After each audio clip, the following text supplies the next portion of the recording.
I just did these nails a week ago, but I'm already bored of them, so let's switch it up. There's currently builder gel and then gel polish on top. I think I want to do tips. I don't know for sure yet, so right now I'm just gonna fully remove these. I'm starting out with a fine carbide bit, and I have this on 23,000 RPMs. I'm just going in one direction and gently removing all the gel. The reason I'm using a carbide bit is because I do have a thick layer of builder gel underneath, so normally if I were to just have gel polish and nothing underneath, I probably wouldn't use a carbide bit because I'd be way too scared of getting my actual nail, which can cause a lot of damage. So I'm just touching the builder gel. I'm never touching my natural nail with carbide. After I got the bulk of it off, I'm going to just go in with a 240 grit sanding band on forward and about 3,000 to 5,000 RPMs and just get a little bit more off. With this band, I can actually touch my natural nail, so I'm a little bit less worried and I can get closer to the edges. I have my drill in forward this whole time, but it's a little bit hard to get on the right side and get everything out of there, so sometimes I will put it in reverse. Now that I've gotten the majority off, I'm going to do a soak off. I have these tin foils that have built-in cotton pads, and I just tightly wrap that up. You can just use regular tin foil and some cut up cotton balls too. Make sure that's really tight to not let any liquid out. After about 10 to 15 minutes, I can just easily scrape that builder gel off with a wooden cuticle pusher because I feel like it's a lot more gentle than a metal cuticle pusher. This time it all came off and I didn't have to do any re-soaking, but if it doesn't come off easily, just keep soaking for a little longer. Now I'm just gently pushing back my cuticles. I like to use this diamond flame bit for my cuticle work, and I put it on like 6,000 RPMs. You can go up to 10 depending on how comfortable you are. And I put it in forward first and go to the left, and I'm just basically trying to get rid of the skin that's attached to my nail plate, and then any skin that's kind of tough, like right here, I'm just getting that off from the side of my nail. And now I'm going to move over to the right side, so I need to turn my drill off, put it in reverse, and then turn my drill back on. Like I mentioned before, this just makes it easier to get into the right side and really get all that dead skin off. I usually have some nails that have some tougher cuticle areas, and this one is that, so it's a little bit harder to get this cuticle off. Now I'm just showing how you need to use this bit. It needs to stay parallel with your nail just like this. Now I'm using my 240 grit sanding band, and I put that on about 3,000 to 5,000 RPMs. Again, keeping it parallel, I'm just lightly buffing out my nail, making sure everything is smooth. This is what you don't want to do. That angle is going to cause rings of fire. Keep it flat and you should be good. Now I'm just scrubbing away all the dust with some rubbing alcohol. This is what my nails are looking like after prep. I'm using the Opre Natural Round Medium tips, and I'm going to size them, making sure they fit sidewall to sidewall. I like to use the Gel X Prep to chemically etch the tips, so this is not to go on your natural nail, it's only for the tips. I just really scrub that in there until it's all etched, and then I'm going to do that for the rest of the nails. Now I'm using the pH bonder, which is a dehydrator, and I'm just going to put that all over my nails. Try not to get it on your skin. Next is primer, so this is the primer that actually goes on your nails, and I like to really scrub that in. I like this primer too because it's acid free, but it's also really good for adhesion. Okay, next is the Extend Gel. I'm just going to paint a thin layer of this on all of my nails.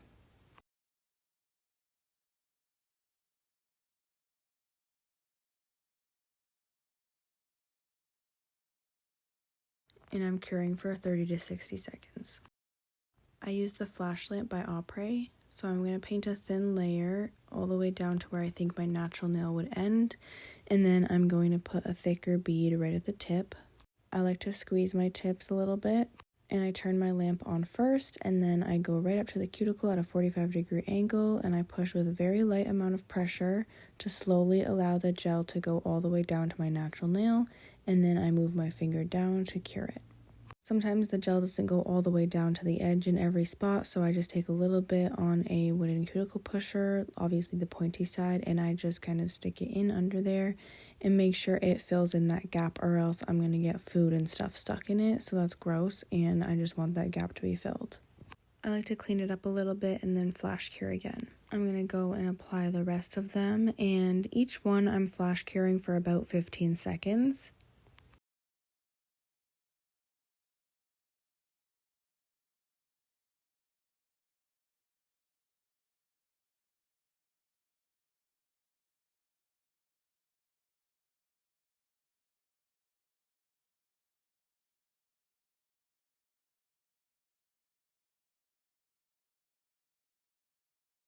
Once they're all on, this is super important. I'm going to cure in the big lamp for a minute. I went ahead and did the other hand, and that's it. And now I'm going to shape with a 100 grit file. I'm making them a little bit more pointy because these are pretty round.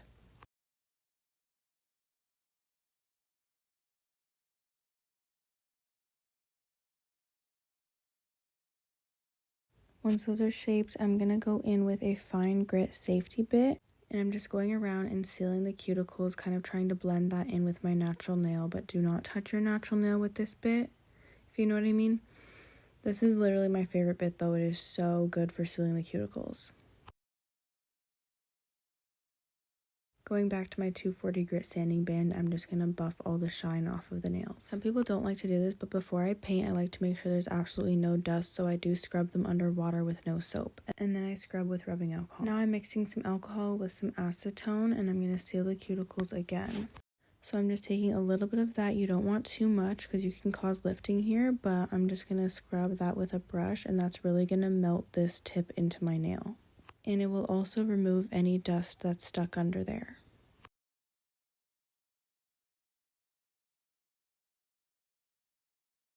Now for the fun part, we're using D&D Perfect Nude. We're going to do 2 coats of that.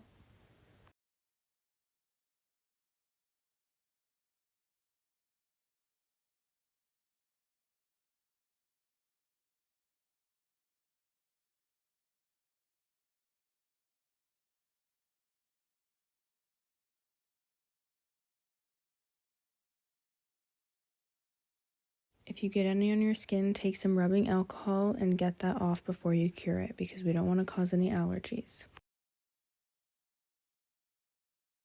I'm curing the first coat for a minute, and then I'm going to go in with my second coat and cure that for a minute as well.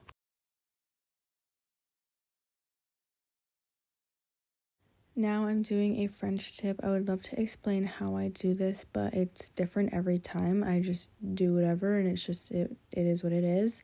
I don't really know how to explain what I do. I kind of just go from one side to the other and then round it out. I did a really deep French this time and kind of skinny, which I don't normally do, but I think I really like it.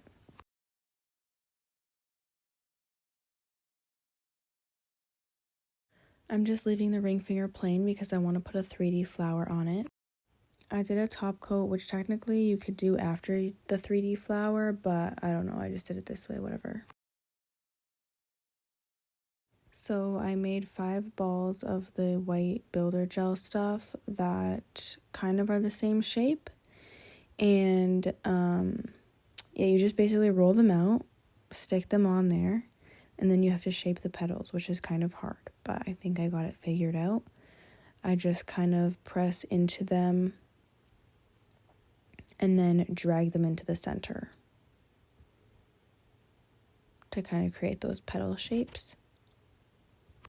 It did take me a few tries, and I feel like with practice I'll get better, but yeah, it's definitely a task. If you're doing this, put the gold bead in before you cure it because it makes it way easier to stick on. I'm making the center pink using Silky Beats by D&D, and I just kind of start in the center and blend it out. Since I didn't stick the bead on before I cured it, I'm using rhinestone glue, and I'm just going to glue that on there. And then I'm top coating the whole thing. I also added another little bead in there too. And now I'm doing my finishing file. So I kind of like to keep the file underneath my nail rather than going right on the side. But this part was bumpy, so I did end up just filing that smooth because it doesn't even make it look bad anyway, so it's completely fine to file. And it doesn't cause lifting.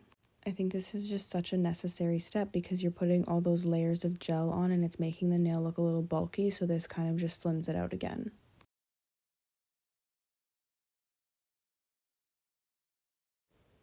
And that's it. Perfection. I think these turned out so good. I'm literally in love with them. I cannot stop staring at them. Bye, guys.